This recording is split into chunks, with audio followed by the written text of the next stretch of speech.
जैसा कि हमारे किसान भाई आप लोग जानते हैं कि बिहार में सालों भर मशरूम की खेती की जा सकती है और यहाँ ओयस्टर मशरूम जिसके लिए 20 से 30 डिग्री तापक्रम चाहिए, दूधिया मशरूम जिसके लिए 30 से 38 डिग्री टेम्परेचर चाहिए और बटन मशरूम जिसके लिए 15 से 22 डिग्री तापक्रम चाहिए। तो इस तरह से मिलाकर के साल भर में आप मशरूम की खेती कर सकते हैं। बाज़ार में आजकल बटन मशरूम की मांग बहुत ज़्यादा है और उसके उत्पादन में थोड़ी सी कठिनाई है। इस दिशा में पूसा से डॉक्टर राजेंद्र प्रसाद केंद्रीय कृषि विश्वविद्यालय द्वारा एक खाद बनाने की, जो कि सबसे टिपिकल है, थोड़ा समस्या आती है, तो खाद बनाने का तरीका जो पाइप विधि से खाद बनाना वो विकसित किया गया है। उसके अंतर्गत 15 दिन में बटन मशरूम की कंपोस्ट तैयार हो जाती है। यद्यपि लंबी अवधि की खाद पहले बनाई जाती थी, परंतु उसमें गुणवत्ता युक्त खाद न बनने से अच्छी उपज नहीं आती थी। आज उसी दिशा में सबौर विश्वविद्यालय के अंतर्गत, भागलपुर कृषि विश्वविद्यालय के अंतर्गत इसका एक कार्यक्रम आयोजित किया गया है, जिसके अंतर्गत हम आपको बटन मशरूम के कंपोस्ट बनाने की विधि पर विस्तार से चर्चा करेंगे।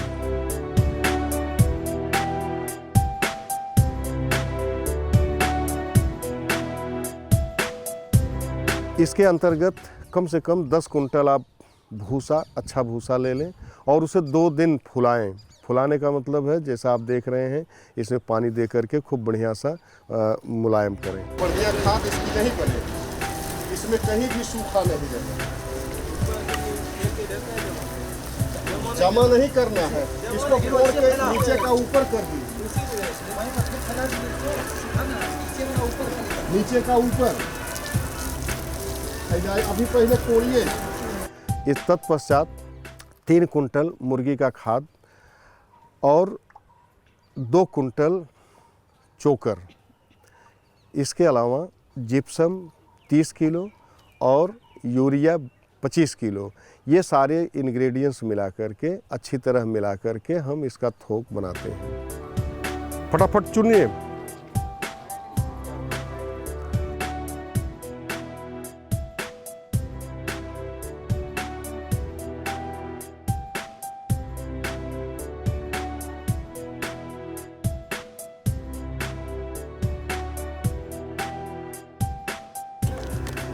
इधर एक उसको नीचे रख, इसको ऊपर पर जिप्सम, अरे एक नीचे रख, हो गया, कितना नहीं था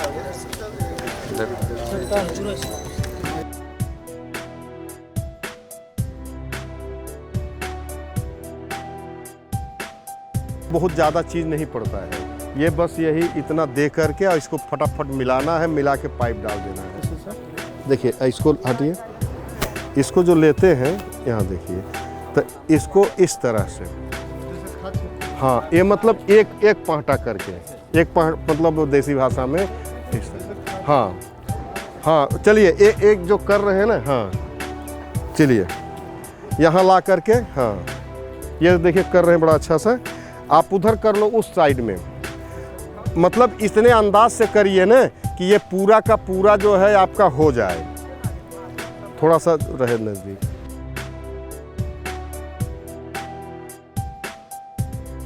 एकदम बढ़िया सा देखिए, एकदम मिला दीजिए, समझ रहे हैं ना, इसको मिलाइए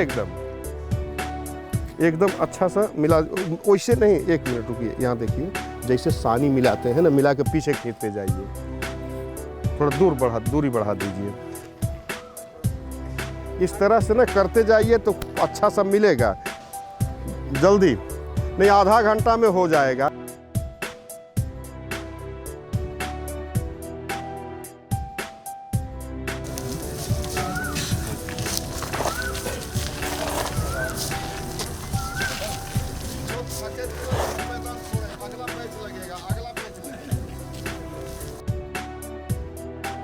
देखिए इसमें एक रात के लिए इसको ढक करके इस तरह से छोड़ देते हैं। दूसरे दिन इसका हम थोक बनाते हैं। थाक बनाने का मतलब क्या हुआ कि 7 फीट चौड़ा और 5 फीट ऊंचा, इसको हम पाइप अंदर डाल के बनाते हैं। किस तरह से बनाते हैं कि पहला हम 1 फीट भूसा को ज़मीन पे 10 फीट माने 20 फीट लंबाई में हम इसको फैला देते हैं। अगर भूसा की मात्रा 5 कुंटल है तो 10 फीट लंबाई में हम इसकी पाइप डालते हैं। जैसा देख रहे हैं पाइप परफोरेटेड है, इसमें छेद है, तो 1 फीट ऊंचा 7 फीट चौड़ा, उस पर 1 फीट दोनों किनारे छोड़ करके 5 फीट में 3 पाइप को बराबर दूरी पे हम रख देते हैं। उसके ऊपर 2 फीट हम भूसा को पुनः जो मिश्रित है भूसा तैयार किया गया है उस पे हम अच्छी तरह से चढ़ा करके बराबर करते हैं। पुनः जो है 2 पाइप दोनों के बीच में हम रखते हैं और उसको फिर उसी प्रक्रिया में ढकते हैं। इसके पश्चात में लास्ट में अंतिम पाइप हम उस पर रख करके भूसा को बढ़िया सा प्लेन करके पाइप को चारों तरफ से बढ़िया सा ढक देते हैं। इसके बाद एक पॉलीथीन से हम पूरे खाद को सील कर देते हैं, यानी इस प्रकार से ढकते हैं कि किसी भी तरफ से उसका गैस नहीं निकले। देखिए 7 फीट चौड़ा होना चाहिए। ये चूंकि भूसा कम है तो अगर कुछ कम पड़ गया तो कोई बात नहीं, ठीक है। देखिए इतना छोड़िए, यहाँ पर हम चिन्ह कर रहे हैं। देखिए इतना और यहाँ पर ना इतना यहाँ से इतना काटिए। 1 मिनट, अच्छा इतना ये काटिए। ओ पीछे क्या कर रहे हैं, इसके ऊपर फेंकिए भाई।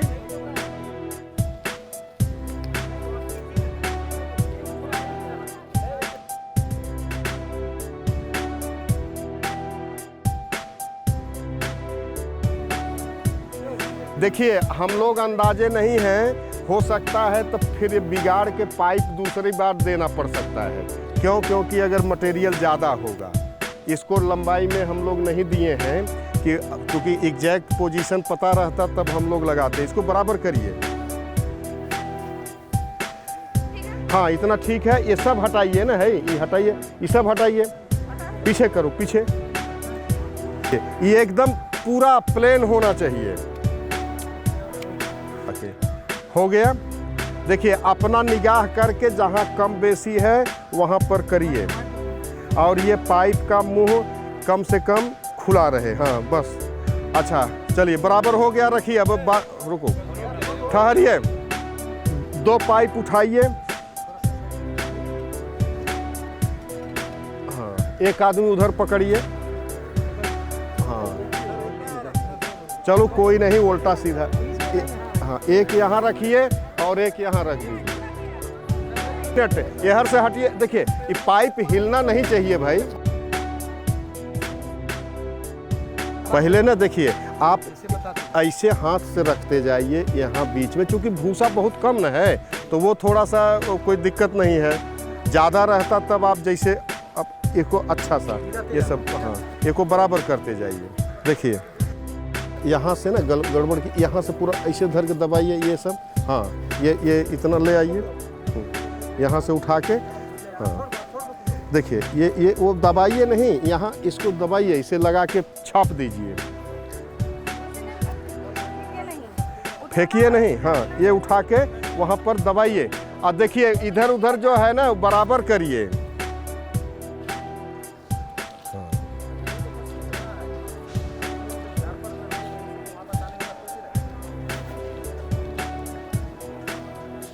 देखिए उधर का तो खत्म कर दो यार, एक तरफ का खत्म करो ना सब आदमी। वो चारों ओर छितराना नहीं चाहिए। उठा के एक तरफ का धरिए।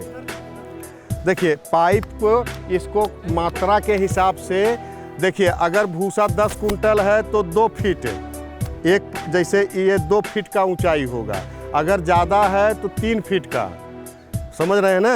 और ये पाइप की मात्रा के हिसाब से पाइप की लंबाई चौड़ाई घटा सकते हैं, लेकिन ये एरिया 5 फीट आपको कवर करना है, 5 फीट, और साइड में 7 फीट। अभी नहीं कि बहुत भूसा है तो यहाँ से वहाँ ले कर दिए, वो चीज़ नहीं, 7 फीट चौड़ा बस। चलिए इसको बराबर करिए।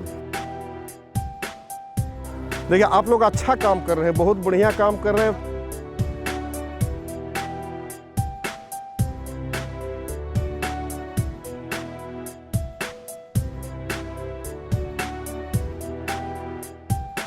देखिए ये इसके पाइप के सीधे सीधे, आप दोनों ओर से इसको बढ़िया पहले पूरा सजा लीजिए।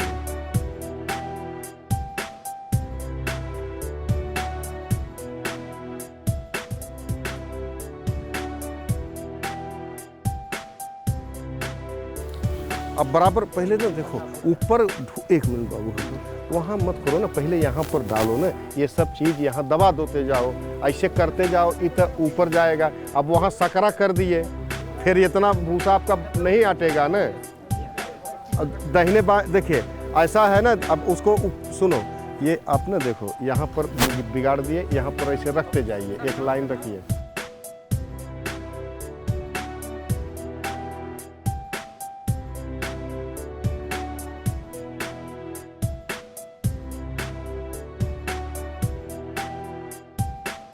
इधर से लीक यहीं कर जाएगा ना, तो यहाँ तक इसको ढका होना चाहिए, दबाया जाएगा।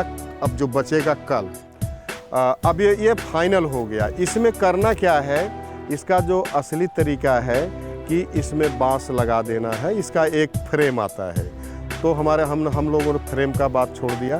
किसान भाई चारों ओर खूंटी गाड़ दें और पन्नी लेकर के एकदम, यानी ये कहीं टच न करे पन्नी में, बात समझ रहे हैं। जैसे यहाँ खूंटी कर दिया, मतलब बांस, डेरा डंडा देखें तंबू लगाता है, इधर तो इधर बांस उधर बांस, और ऊपर से लेकिन लीक नहीं करे, चारों ओर जमीन पे बाकायदा ईंटा से दबा दीजिए, पाली हाउस की तरह एकदम पूरा रहे।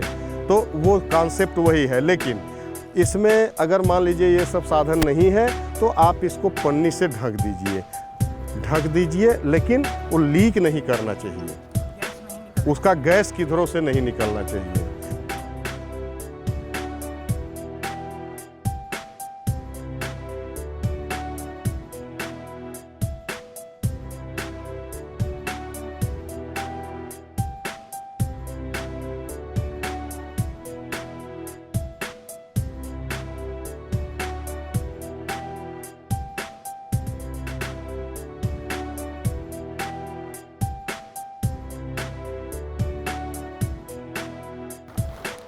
पूरा करके उसको ढकिए आराम से एकदम,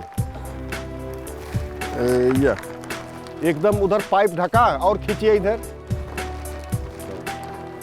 बस बस। अब थोड़ा सा इसको रखिए, हाँ थोड़ा सा और दीजिए, खींचिए तो, हाँ बस। अब एक काम करिए, सुनिए, अब इसको बढ़िया सा मोड़ करके वहाँ चिपकाइए, दीवार के पास चिपकाइए।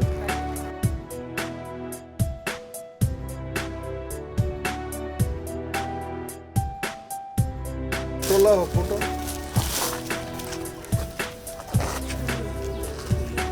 ये आज 0 दिन हुआ।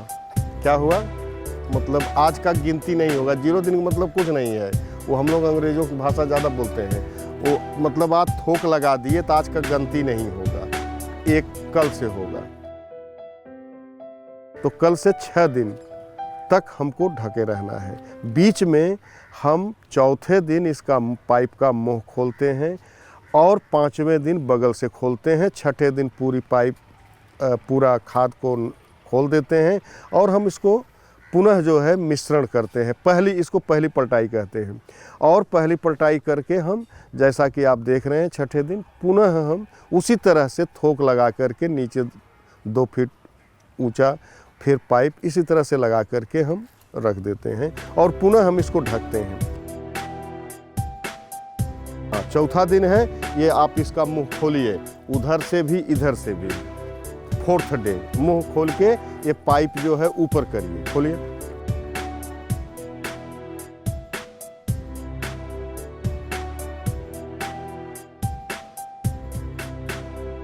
अब हे देखिए ना, ऐसे करके रखिए, ये देखिए उधर भी पाइप का मुंह ऐसे खोल के कर दीजिए। नीचे वाले भात लगाइए नीचे, अभी टेम्परेचर बना नहीं है।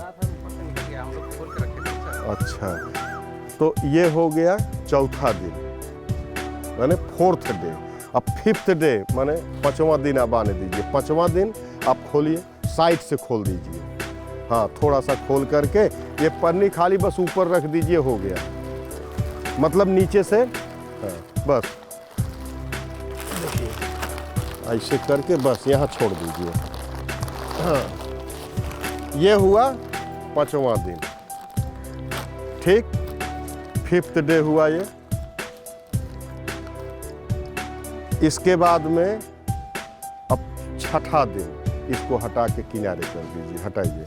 ये 6th डे, देखिए ईंटा न गिरे, इसको ले जाके दूर रखिए। माने हो गया चौथे दिन मुंह खोलना, 5वें दिन खोलना, 6ठे दिन। अब इसको पलटाई करना है, यह ईंटा उटा हटाइए। अब बेलचा लाइए, देखिए अब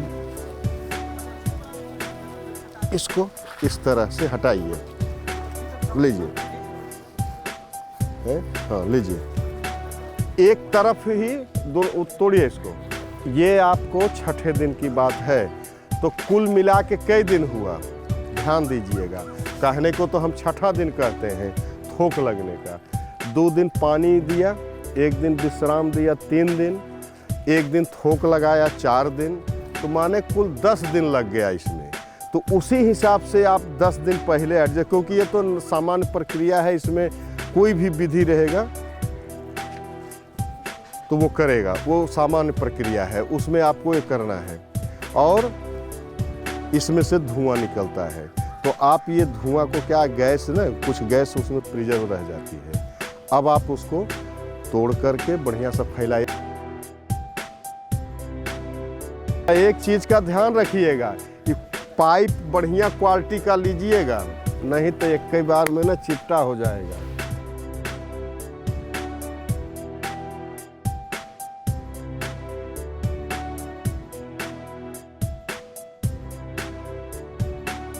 पुनः जो है मिश्रण करते हैं। इसको पहली पलटाई कहते हैं। और पहली पलटाई करके हम, जैसा कि आप देख रहे हैं 6ठे दिन, पुनः हम उसी तरह से थोक लगा करके नीचे 2 फीट ऊंचा, फिर पाइप इसी तरह से लगा करके हम रख देते हैं और पुनः हम इसको ढकते हैं।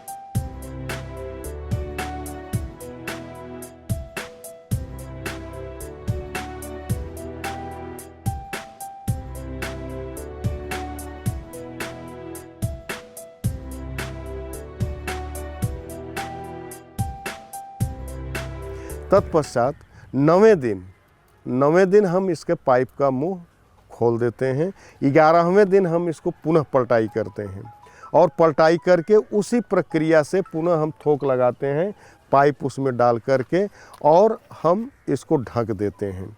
इसके बाद 13वें दिन हम इसको जो है पूरा पाइप खोल देते हैं, पन्नी हटा देते हैं। पन्नी हटाने के पश्चात इसको हम तोड़ देते हैं, तोड़ करके सभी पाइप को निकाल देते हैं। अब पाइप निकाल करके फिर हम जो है इसको फैला देते हैं। 15 दिन हमको जो है 15वें दिन पुनः जो है इसमें हम देखते हैं, नमी की जांच करते हैं, इसका रंग जांच करते हैं, ब्राउन कलर का होना चाहिए। इसके बाद हम इसकी बोआई करते हैं। अगर हम 10 कुंटल भूसा लेते हैं तो यह 30 कुंटल अच्छी उत्तम क्वालिटी की कंपोस्ट होती है। इसमें 1-2 जांच करना हमारे किसान भाई आवश्यक है कि देहात में बहुत सारे साधन की कमी रहती है, तो आप 1 चुटकी जो है खाद उठाइए और एक बर्तन में पानी के साथ उसको घोल दीजिए और पीएच पेपर ले लीजिए, उसके अंतर्गत उसको डुबा करके आप देखें, आजकल बहुत आसान है, तो उसमें पीएच जो है 7 साढ़े 7 तक अगर रहता है या नीचे 1-2 पॉइंट कम रहता है तो खाद उत्तम मानी जाती है। अब हम बोआई करेंगे। अगर बेड में बुआई करते हैं तो 15वें से 16वें दिन वो खाद उठा करके बेड पे हम डाल देते हैं और 1 फीट माने 6 इंच ऊंचा हम डालते हैं। और जब खाद अच्छी तरह ठंडी हो जाती है तब हम उस पर जो है बीज का छिड़काव करके उसको बढ़िया सा मिला देते हैं। इसी तरह से 1 फीट से 1.5 फीट तक ऊंचाई में हम बेड को बुआई करके, और एक दूसरा भी तरीका है कि खाद में बीज अच्छी तरह मिला के बेड पे हम रख देते हैं। एक बात का ध्यान आप लोगों को रखना है कि प्रॉपर नमी होना चाहिए। खाद बनाने का काम आप 15 अक्टूबर तक हर हाल में ख़त्म कर लें।